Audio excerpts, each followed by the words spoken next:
আপনি কি জানেন এমন একটা ঘটনা আছে, খুব প্রচলিত এই ঘটনাটি, কিন্তু এই ঘটনাটি অনেকেই বলে থাকে, কিন্তু আসলে এই ঘটনাটি আল্লাহ রাসূল সাল্লাল্লাহু আলাইহি ওয়াসাল্লামের হাদিসের সঙ্গে কোনো সম্পর্ক নাই।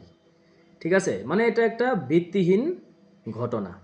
ঘটনাটা আমরা অনেকেই জানি, তারপর আমি একটু আপনাদেরকে বলতেছি যে অনেক জায়গাতে অনেক বক্তাদেরকে দেখবেন যে তারা বলতেছে যে হযরত বেলাল রাদিয়াল্লাহু তাআলা আনহু যখন আজান দিত তখন তিনি সিনের জায়গায় সিন উচ্চারণ করত, মানে আশহাদু না বলে উনি বলতো যে আসহাদু, এরকম।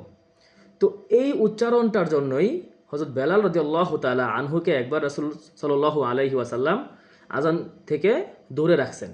পরবর্তীতে অন্য একজন মুয়াজ্জিনের মাধ্যমে কিন্তু আজান দেওয়াইছেন, এবং ওই মুয়াজ্জিন আসহাদুর জায়গায় আশহাদুই মানে সঠিকটাই পড়তেছে।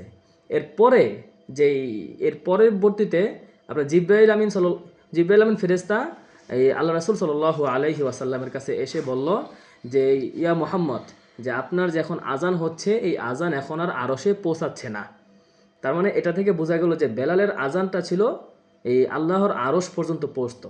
আসলে এই কথাটা অনেকেই কিন্তু বলে থাকে, আসলে এটি একটি ভিত্তিহীন ঘটনা। প্রকৃতপক্ষে হযরত বেলাল রাদিয়াল্লাহু তাআলা আনহু উনি ছিলেন যে একজন সুমিষ্ট ভাষী এবং শুদ্ধ ভাষী। ওনার কথা ছিল খুবই স্পষ্ট, এবং উনি কিন্তু একজন আফ্রিকান সাহাবী ছিলেন।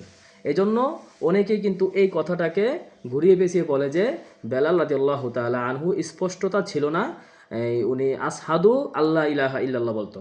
আসলে এরকম কোনো কথা, এরকম কোনো ঘটনা কোরআন এবং হাদিসের সঙ্গে কোনো প্রকার সম্পর্ক নাই।